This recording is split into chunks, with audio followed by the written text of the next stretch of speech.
Atlantic research base since 1934 and was fundamental in discovering the ozone hole. Unfortunately, on account of budget limitations, the British government had decided to hand the base over to the Ukrainians, on the condition they continued to pursue the previous research programs.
From Faraday, any hopes of sailing south to cross the Antarctic Circle were dashed after viewing the daunting ice fields to the south.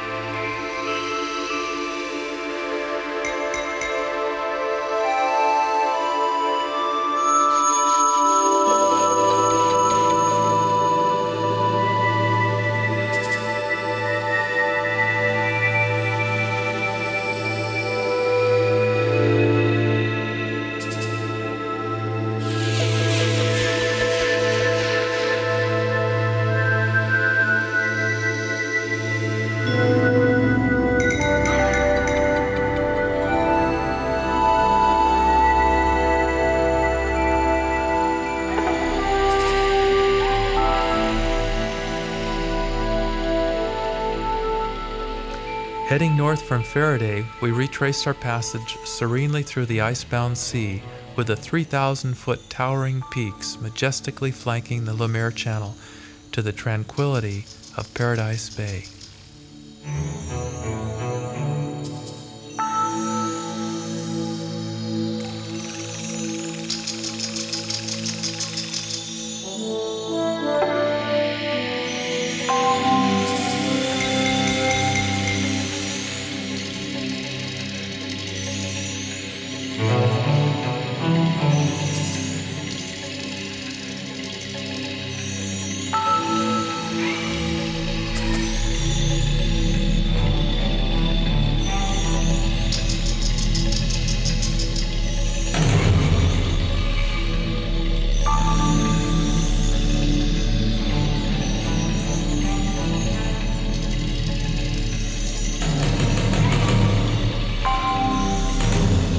This was the best weather we'd experienced in Antarctica, and there were more places we planned to explore, but the forecasts we received over the SATCOM and WeatherFax predicted moderate winds for our return voyage across the Drake Passage, if we left immediately, versus 60 knots of wind if we departed 5 days later, as originally planned. Definitely want to get some resting, because by the time we get up here, it'll be on your Thursday, he's saying 320. So 320 is here, from this direction. Be banging into it. So when we leave here with these light easterlies, we're going to get a little bit more westing, so that when we come up here, we can curve around. So our track will be a little bit of this kind of routine. And after we all analysed the weather and our options, it was decided to make a dash for the Drake with a quick stop at Danko Island. After 3 weeks in the cold, our veggie stores were surviving well, and Chef de Jour, John Graham, takes a quick shop on deck to replenish our daily galley supplies in preparation for the Drake crossing. And although we have a fridge and freezer on board, to expand our fruit and vegetable storage capacity, we use this ventilated deck box.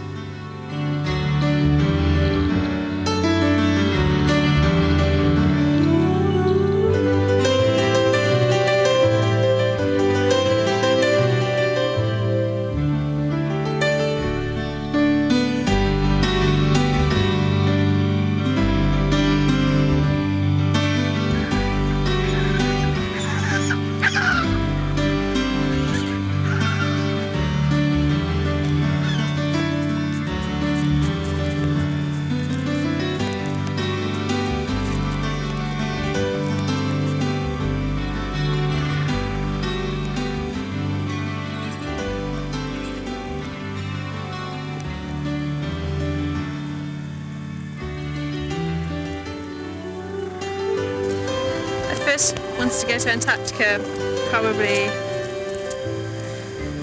when I was about 18 and had a couple of friends who went and minted over at Scott Base, and since then I hadn't really thought much about it, but it wasn't until I was in the Whitbread race and we rounded Cape Horn that I somehow knew I was so close to Antarctica but yet so far.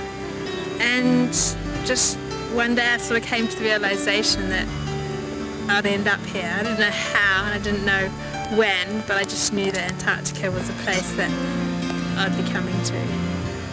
And today's my last day here, and it's quite sad really, but it's a fantastic place and I definitely know that I'll be returning. I really didn't have any expectations here. I've seen pictures and knew it was real dramatic, and I guess I thought it would be a bit like Alaska, but it isn't at all like Alaska. It's just much larger and much grander. The animals are closer, are more dynamic than I expected. The weather is more changeable and more powerful than I expected, and just being here and looking out at these glaciers on all sides, and mountains and icebergs, it's too much. The fine weather held long enough for us to complete a comfortable passage across the Drake to Cape Horn. This marked the completion of over 228,000 miles that Amanda and I had sailed around the world. Although we were enamored with the majestic beauty of Antarctica and the challenges of high-latitude sailing, we've decided to spend the next 2.5 years thawing out while leading sailing expeditions in the South Pacific. Then we'll be ready to start our next odyssey on ice, sailing to the North Pole.